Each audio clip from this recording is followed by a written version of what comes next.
Hi everyone, welcome back to the channel.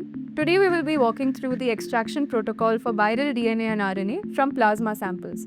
We will be doing this using the MANTA system. With the MANTA, you can run any number of samples between 1 and 32, which means that you don't have to wait to fill up a batch of 96 samples to use an automation.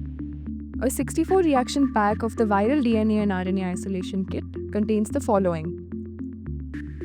First, we have the standard operation procedure, 8-tip combs for MANTA, proteinase K diluent and carrier RNA diluent, elution buffer, and finally, the pre-filled and sealed cartridges. Before you begin, make sure to reconstitute the following. Add 2.1 ml of proteinase K diluent into the proteinase K lyophilized powder and vortex the mixture before use.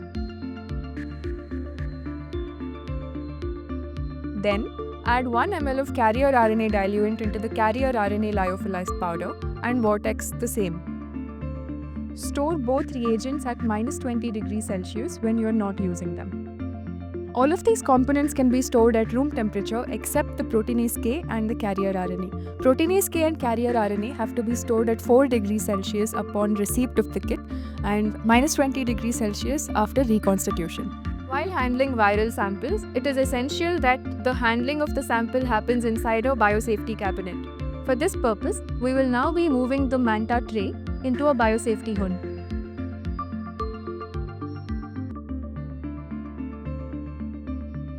Gently remove the seal from the top of the cartridge and place it in the MANTA tray. Add 30 microliters of proteinase K into well 1 of the cartridge.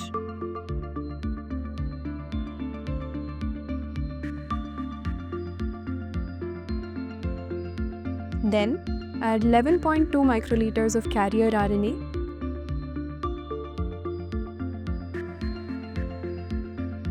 And finally, add 200 microliters of plasma into well 1 of the cartridge.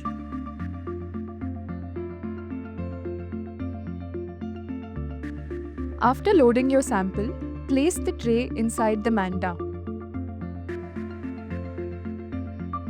Ensure that the tray fits well into the grooves. Place the comb in the MANTA and listen for a distinctive click sound. This confirms that the comb has securely locked into place. And that's it. MANTA then extracts viral DNA and RNA from your plasma samples.